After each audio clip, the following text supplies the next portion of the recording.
friends, it's Alyssa, and it's time for some more final facts for this week. I'm going to be responding to Tomi Lahren. She was recently on Fox News, standing up for Back the Blue. I know, guys, what a great combo, right? What could go wrong? Tammy and Fox News. Yeah, so instead of Back the Blue, let's talk about what it means to back the truth, Tammy. Let's try to back the truth this time. So I've got some of Tammy's points here, and I've got some points as well, obviously. So the first main thing that Tammy wanted to talk about was how police officers, I mean, come on, you guys. They are put in these dangerous, stressful situations just all the time. Just like when they had to deal with these riots last weekend in Charlottesville. I mean, these police officers, they are really dealing with some dangerous stuff. Tammy, that's their job. I'm sorry, you guys. No disrespect to officers at all. But I'm sorry, when you sign up to be a police officer, I mean, surely you know what you're getting yourself in for. It is your job to be in the middle of these stressful and dangerous situations. If that's too much, if that's a problem, then don't be an officer. It's that simple. It's that easy. Okay. So then we want to talk about this war on cops. Why isn't the left talking about the war on cops? Because this war that you've invented, it's imaginary, Tammy. Because you know what happens anytime a cop is caught up in something negative? Anytime they're caught up in a really bad case or homicide, a shooting of a civilian, anything like that. Do you know what happens? Not even 9 times out of 10, pretty much 10 times out of 10.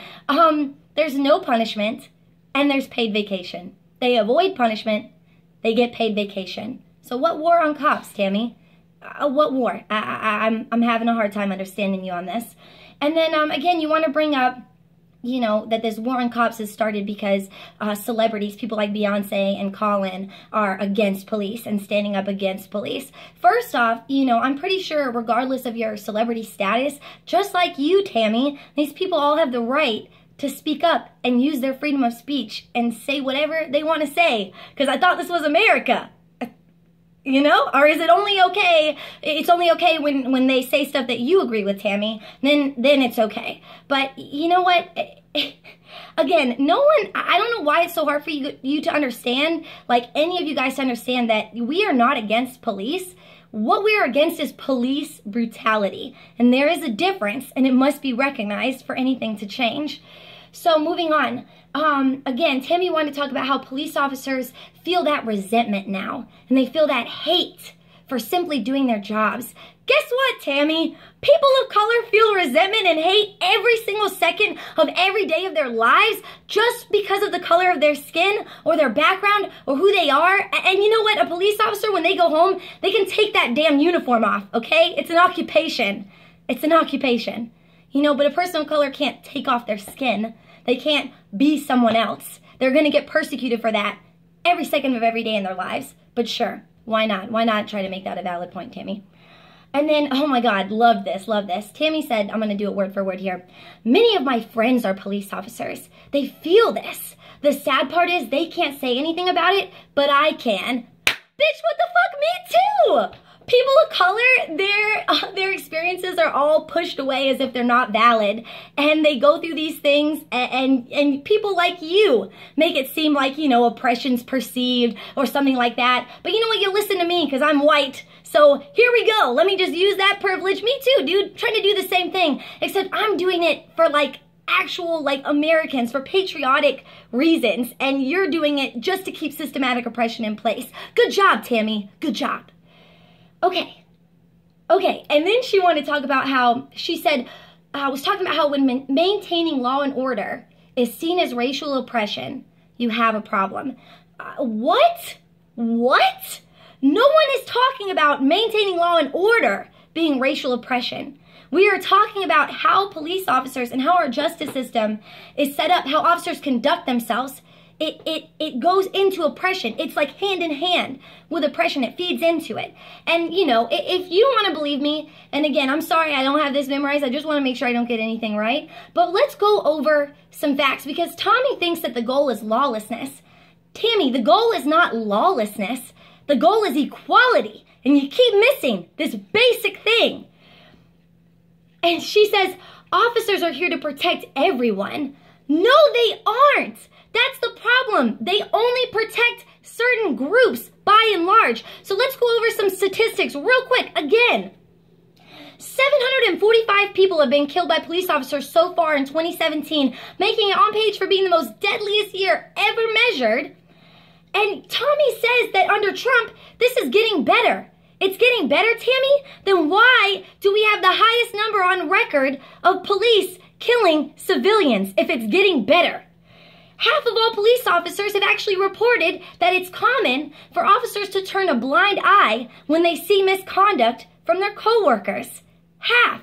In fact, I have several friends. I have at least 2 or 3 friends that I can list, like people I know personally, not just acquaintances. I don't want to be too general. But I do have a good handful of friends that are police officers that have actually been fired from their jobs for reporting misconduct. That's the issue right there. That's an issue. African Americans are at least twice as likely to be killed while unarmed. Native Americans, very similar statistic. In general, people of color are killed by officers at 3 times the rate of whites. And in states like Oklahoma, you can see an increase of up to 7 times more likely. What about that, Tammy? We really gonna keep ignoring that? Moving on. Again, I said this in my last video, 2.3 million Americans are incarcerated in jail, and an estimated 1 million of those are African Americans, incredibly disproportionate to their population size. 70% of police brutality victims were unarmed and suspected of a non-violent crime. Why are we using police brutality? Why are we being brutal if we're chasing suspects anyway and it's a non-violent crime? We need to focus on better training for our officers. They honestly need to be paid a lot more because they need to be trained a lot more in de-escalation in order to handle these situations. Moving on. And again, like I said earlier, 98% of the time, officers are not charged with a crime. They're not held accountable for their actions. People of color make up nearly 40% of those killed in the 100 largest U.S. cities, despite only making up 21% of the population in those same cities. And people of color fatally shot by the police are less likely to be posing an imminent threat than white people who are shot by police. You guys can look this up. And you know what? It's not even just brutality against people of color, because there's even been, a lot of brutality. There's been some brutality against white people too. And again, where's All Lives Matter? They don't stick up for them, but I'm here to stick up for all of them because this is wrong. Tammy, this is wrong. When are you gonna get it? Okay, and then a couple more points here. They wanted to bring up, they started talking about Christopher Columbus being white from history, and these statues, the statues being taken down is taking away history. Shit, you right. I never learned anything about the Holocaust or anything like that because there was no statues to Hitler. I didn't learn anything about that. Tammy, this may be hard for you to believe because I know you have no damn facts, but there's these things called textbooks. There's these things called museums. Nope, never heard of them. Apparently you've never heard of them, but that's a really good way to preserve history, apparently, that you don't even know about. And again, Tammy wants to push that people like me and people who are standing up for this shit, we are only trying to get attention to become stars. You caught me. That's what I'm doing, man. I'm just trying to get my 5 minutes of fame standing up for what's right. No, Tammy, again. I'm an American, and I actually feel like I need to help other Americans. Like you say you're patriotic, but I just don't see you doing that. I see you trying to help other Americans who are like you, white and privileged. That's all I see you doing, Tammy. So please, step up to the plate and fight for all of us. And one last comment. It's all the left trying to divide this country. A Fox reporter literally said, "This is not a racist country." Honey, rewind it and listen to those statistics. And tell me this is not a racist country. Tell me this is not a racist country, yet we have Nazis who are allowed to march and promote genocide in 2017, but it's not a racist country. All right, Tammy Fox, try the fuck again, and we'll be back soon with some more final facts. Bye, guys.